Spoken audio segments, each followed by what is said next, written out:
How many of us make up stories because we're ashamed of what the beginning looked like? And anytime I share anything, it's based off reflection, right? It's always a conversation that I have with people that bring these like aha moments up. Um, and it was an aha moment of what happened and what turned the failures into the moment that I'm living and growing in, which some would consider success, right? My bar is set very high. So although I'm gaining and I'm growing, I'm still going after more. But when I thought about it, the turn that happened for me and the wins started happening when I started to be okay with who I was, when I allowed my authenticity to show, when I stopped being ashamed of who I was. Right? I'm the typical story. I am the black girl who came up in the projects, had a child by 15, come from a single mom that had kids, right? That all of those things that are statistically put upon when other cultures see a black girl, I literally crossed and checked the dots or cross the T, dot the I on every application when it came to my background. And I was blessed to have mentors, not even knowing and recognizing what they were at a young age, that helped me and pushed me to go to college and exposed me to so many things where the trajectory of where most people thought I was going changed. But I said all that to say that I used to be ashamed of my story. I used to be, when I was in certain circles, when they would ask about who I was, I wouldn't have a transparent answer, right? I wouldn't have a true story about who I was because honestly, I didn't know who I was. I was ashamed of who I was. Um, I didn't even like to say my name, right? My name is Shakia. But it was even in the name where I was just like, oh, people are going to judge me based off of my name, based off of all the things that I come from. They're not going to understand that I have the abilities and the gift. Um, and they didn't. And they wasn't. And it wasn't because of where I came from. And it wasn't because of my name. But it was because I didn't understand, right? I didn't even understand who I was and where I came from because I was not accepting of what I was.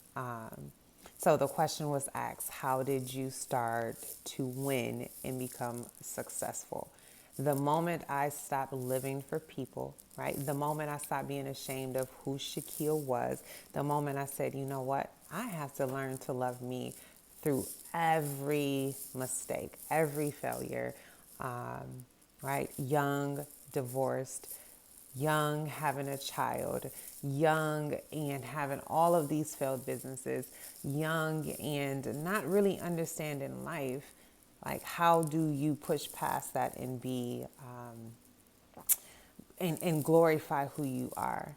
And I had to learn how to do that. I had to learn to stop telling people stories that weren't me.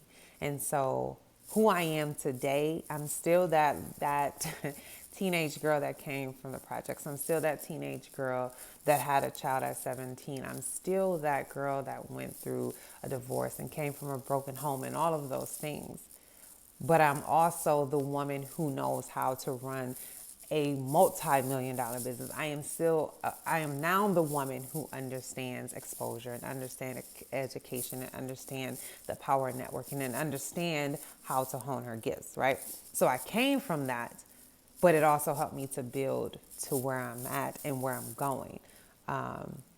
And so I got on this video to encourage those because I know there's so many like me that our stories don't sound good. They don't even look good. And sometimes we're questioning, like, what are we going to do with that? But people will treat you based off of how you treat you. People will see you based off of how you project. And success can't come through a lie. So when I teach, educate, believe, and live on authenticity, it's because you have to understand who you are for your gifts to actually birth into purpose. You have to be able to truly value yourself in order for those gifts and talents to make room for you, right? You can't birth something if you're not willing to carry it. You can't carry something and then allow it to manifest if you're not willing to go through the pain and the struggle. And a lot of our past and our stories, that's what that is. That is your pain. That is your carrying process. So how did success start happening for me? How did failed businesses stop? And I'm sure I'm going to have failures in the future, but how did the trajectory turn for me?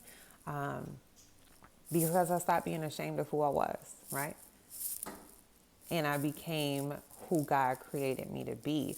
I didn't allow my past to define me anymore. And I know that's so cliche, but it's so much power in what you tell yourself. It is so much,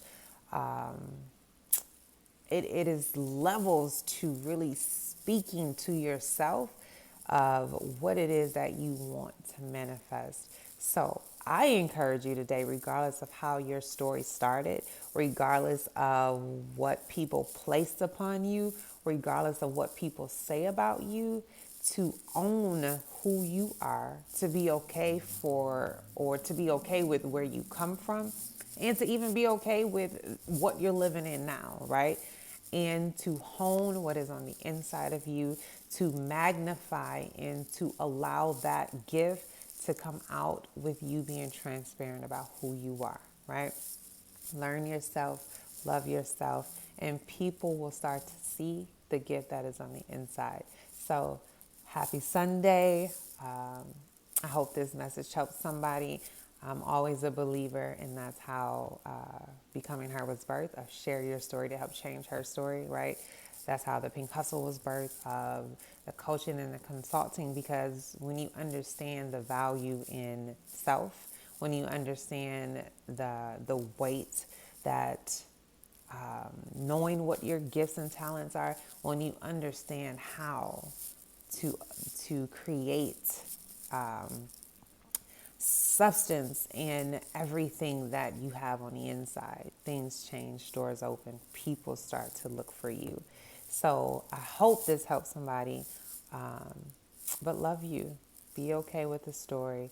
You have the power to create the latter part of your story. So live in that, right? Be in that moment. Love the moment. Talk soon.